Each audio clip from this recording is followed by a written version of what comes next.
សួស្តីបងប្អូនទាំងគ្នាថ្ងៃនេះមានចំណេះដឹងមួយចែកម្លែកបងប្អូនទាំងគ្នាពីរបៀបចូលទៅមើលឡាយតារបស់ឡាន Lexus RX 330ឆ្នាំ2006ហើយយកពីតា RX 330កម្មវិធីឡាយតាហ្នឹងគឺជាចូលទៅមើលទិន្នន័យជាក់ស្ដែងរបស់រថយន្តពេលយើងឆេះយើងមើលតាមឡាយតាឲ្យដឹងថាការឡាយតាជាក់ស្ដែងរបស់រថយន្តវាត្រូវតាមលក្ខខណ្ឌស្តង់ដាររបស់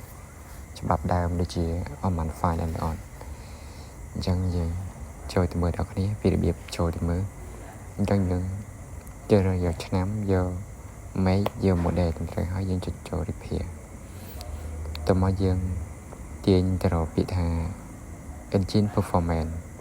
ចុចទៅលើ engine performance យើងរកពាក្យថា testing and diagnostic ចុចទៅលើពាក្យនោះមួយទៀតហើយតើមកវាចេញបែបនេះតើមកយើងរកពាក្យថាSFI system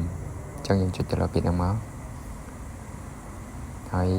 យើង scroll ទៅក្រោមរកពាក្យថា data list active test យើងចុចទៅលើពាក្យនោះមួយទៀតតើមកយើង scroll យើងឃើញនឹងផ្ទាំងបែបនេះ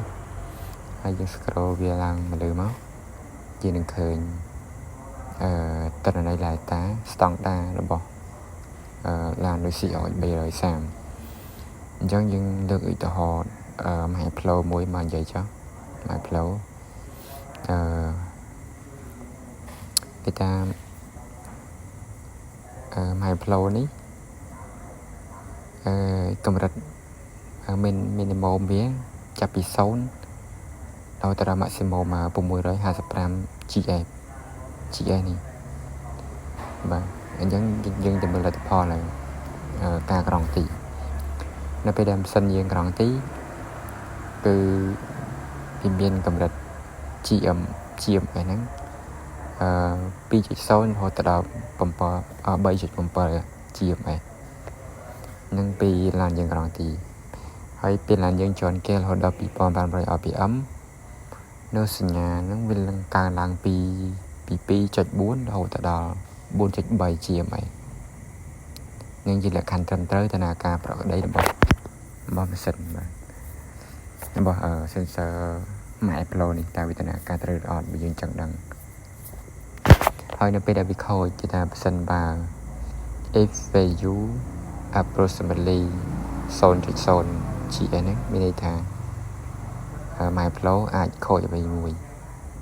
វាមាន3ចំណុចដូចជា Micro better power source circuit open ពេលដែលប្រភពប្រអនុភាពឲ្យ Micro នេះត្រូវបានដាច់ហើយមកមុខទៀត VG circuit open or short if value 160.0 GS ឬក៏ច្រើនជាងនេះជំនឿថាជើង VG នេះមានការប្រែប្រួលអញ្ចឹងវាអាចលៃតម្រូវថាជើងមួយនេះអាផ្លូវមួយនេះអាចខូចឬមួយក៏ជើងE2G circuit នេះ open នេះមានថាជើង E2G ហ្នឹងត្រូវបានដាច់ម៉ែផ្លូវយើងមាន5គោ5ខ្សែអញ្ចឹងវាមានជើងខ្សែមួយទៀតវាមានជើង E2G អញ្ចឹងជើង E2G ហ្នឹងអាចមានបញ្ហាបាទអញ្ចឹងវីដេអូនេះមានតែប៉ុណ្្នឹងបាទសម្រាប់បងប្អូនអ្នកដែលជាជាងអាចស្រាវជ្រាវមើលបន្ថែមទៀតបានយើង scroll មកមានច្រើនទៀតបាទមានច្រើនទៀតដូចជា long short long time អីហ្នឹងបាទយើងអាចមើលវាហើយយើងមកប្រៀបធៀបជាមួយនឹងនេះដូចស្មាំអានេះលបាយសាំងបាទយើងអាចមើលទិន្នន័យជាក់ស្ដែងបានបាទអរគុណជំរាបលាបាទ